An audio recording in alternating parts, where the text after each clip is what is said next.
Hello everybody and welcome back to Boro B's Football Banter Factory. And what a magnificent day of football it has been. What a weekend of football bonanza it has been. The Sunday night football bonanza. What a weekend of fixtures we've had. What a night of fixtures we had.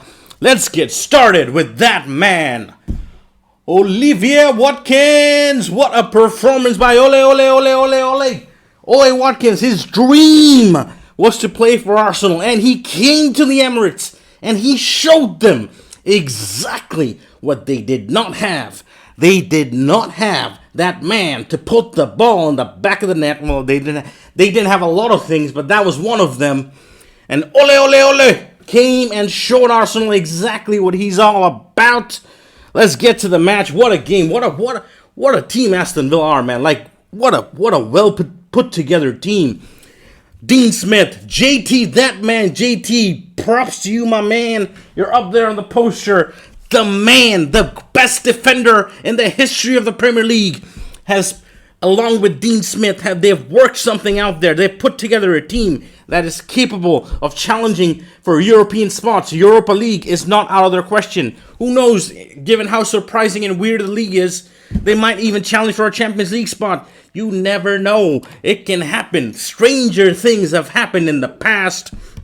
But what a beautifully put together, that midfield of that Man City player, Douglas Luiz. Let's not forget, he's a Man City player because he didn't go to Man City because of work permit or some kind of work permit related issues.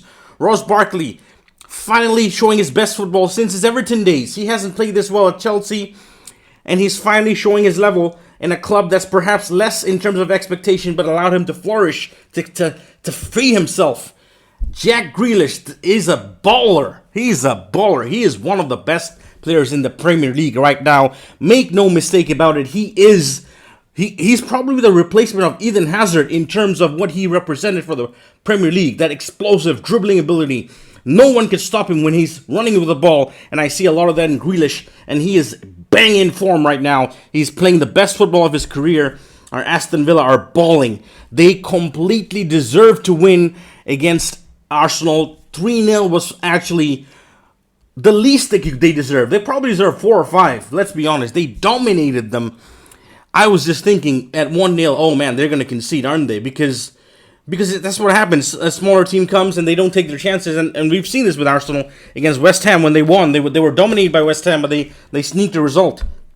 They do this under Arteta. They sneak results. Because they've gone back to basics. They're a very defensive team now. They look to play a pragmatic brand of football, but it's costing them right now at home. And I've said it's a process. Arsenal are in a process. It's a 17-year transition, and it's another year of transition. So this is a new type of transition under Arteta. They're going back to basics, defending, tracking back, and hoping to nick teams on the counterattack, get teams on the break. The problem with that is it's affecting the confidence of the likes of Lacazette, likes of Aubameyang. They're difference makers. They're not difference makers right now. They're not playing their best football, and we'll see that. And the audacity of some of my good Arsenal friends, my bencher buddies. They told me, with full confidence, looking straight into my eyes, they told me that apparently Arsenal will finish ahead of Chelsea, and they will finish in the top 4. Well, the only thing I can say to that is,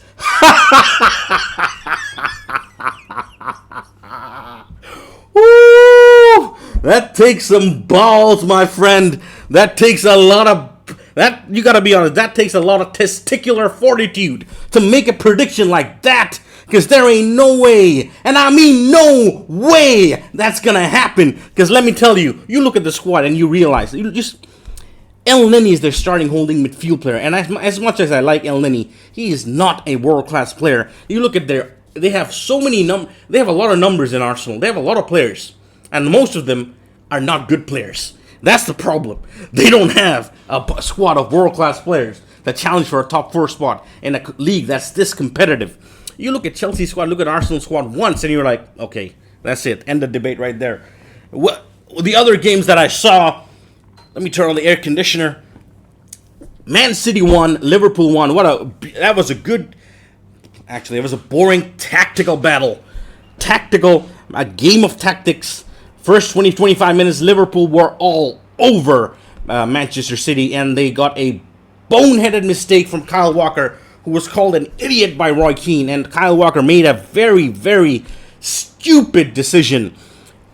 I think it was Robertson who was the fullback. He was with Mane, and then for some reason, for 1 second, he turned to Robertson, and then Mane saw the space and ran into the space, and then he clattered into Mane. Penalty kick, bit of a soft one, because he clattered into him, but he touched him like a gentle touch. But it's enough in the modern day to be classed as a penalty kick. Penalty, Salah converts, and then I gotta give credit where credit is due. When the chips were down, Man City showed a lot of courage. They did not fold. They did not break down. They stuck to their game plan. They eventually get the equalizer through Gabriel Jesus. A lovely move from Gabriel Jesus. And then they get a penalty, a handball, which is a handball by modern day rules. His hand is out of his body. And Kevin De Bruyne then misses even the best.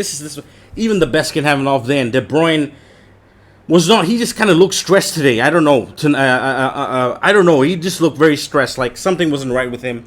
And he kind of he tried to place the penalty, didn't go his way. And then that gilt-edged opportunity by Gabriel Jesus. How many big opportunities will this guy miss? Him and Sterling miss way too many chances. And in a team that's not exactly as creative as they used to be. Man City are not playing the kind of football we're used to watching them play. By their standards, this is a much more defensive, much more pragmatic brand of football. But maybe that will help them in the long term, because defensively, with Ruben Diaz and Aymeric Laporte, they have a solid foundation on which to build on, because that looks like a solid partnership. Tottenham 1, West Brom 0. West Brom 0, Tottenham 1 rather. And well, that was a heartbreaking result, wasn't it? Because I was supporting West Brom, and they were good in this game. They gave everything they had, and they slipped for 1 second. Goalkeeping mistake. He doesn't come for the ball. He doesn't stay on his line. He gets caught in between, and that man, Harry Kane, flicks it over his head. Looping header, back of the net.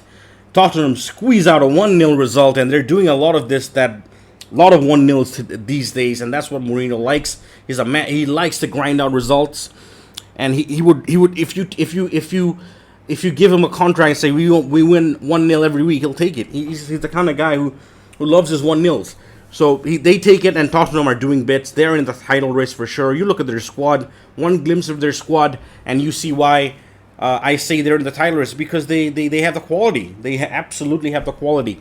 The only weak point in their team, I feel, is the middle of the park.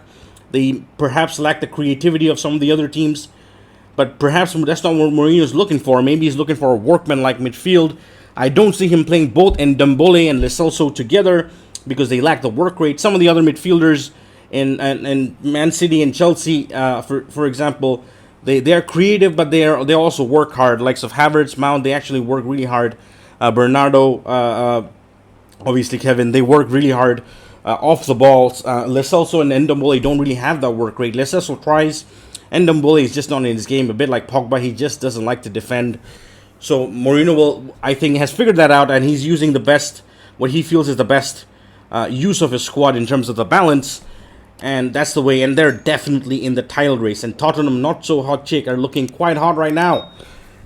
I wish Tottenham falter away later in the season, but people will be doubting them because they're Tottenham and they have a history of choking. But I definitely think they're in the title race. Like I said, I look at their squad, and the squad doesn't lie. It's a solid squad. Every year, every place they have squad depth, they have options, and they can legitimately say they're a top 4 contender and a title contender. This was today's weekend review. 3 games happened, I think. I covered all 3. I'm gonna get back midweek to cover maybe some internationals. There's a Brazil-Argentina game. Maybe I'll cover that game. But this weekend was a fun football, man. Aston Villa, what a performance by the villains! What a well put together performance. What a well put together team. Like they didn't spend like a whole lot of money, but they still don't have. Bertrand Traore is yet to feature, so they have quality that's left to come, which is astonishing when you think about where they were last season and where they are now. And they've put together a beautifully put together team. Douglas Luiz, Barkley, and also I didn't mention John McGinn. He's also a fantastic player. Any three of these players, whether it's Douglas Luiz, he would improve Arsenal. John McGinn, he would improve Arsenal. Ross Barkley, he would definitely also improve Arsenal. Jack Grealish, he walks into Arsenal's, he probably takes the armband. He's that good. You know, he becomes Arsenal's best player immediately. And Arsenal Arteta has to be back. He needs to buy some players. But from what I can see, he's more of a David Moyes, Mourinho, Simeone kind of manager than he is a Pep Guardiola kind of manager. Just because his assistant doesn't mean much. Remember, Mourinho was Sir Bobby Robson's assistant for a long time, but he's a pragmatist, and he's a very defensive manager, and I see a lot of the similar kind of traits in Arteta, and he'll have to be back. Arsenal fans will have to be patient. It's a process. They will have these results. It is not realistic for them to expect top 4 with this team. Just look at the squad and be realistic, be humble. You will see that this squad, as long as you can finish in the top 10, that's progress for as far as I'm concerned. Because the squad, if you look, be logical. Out of the top 6, 7, I would say Arsenal have the worst squad. And I'm not hating. I'm being honest. They don't have the best squad in the division. And just by doing the basics, you can get to a certain level. Even if you overachieve, maybe 5th, but you can't be top 4. Maybe you can just sneak it into the 4th place. But I don't know, man. I'm being realistic. I think this is a transitional season for Arsenal. They're a team of transition for 17 years, another year of transition. So we'll see where Arsenal land, how Arteta deals with the situation. He has some international break. He has to maybe sit down with Gunnosaurus and Ozil and have a heart-to-heart with them. Who knows? We'll see what happens. I'll see you guys after. In a few days, I'm going to do something with the internationals. I don't know what, but I'll figure something out, man. Until then, from Boro B's.